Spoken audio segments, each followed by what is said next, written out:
Hey guys, so what's up? In this tutorial we're going to reveal to you how you can fix the ribbon keeps disappearing issue in Microsoft OneNote in 2026. So let us get started.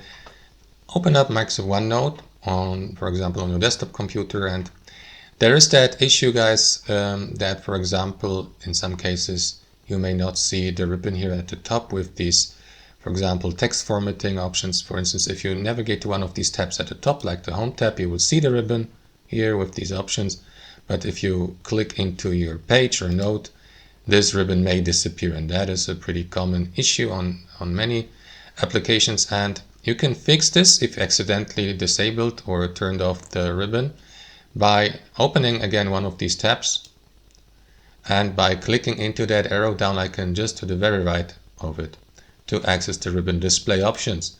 And from here, customize ribbon layout like classic ribbon, for instance.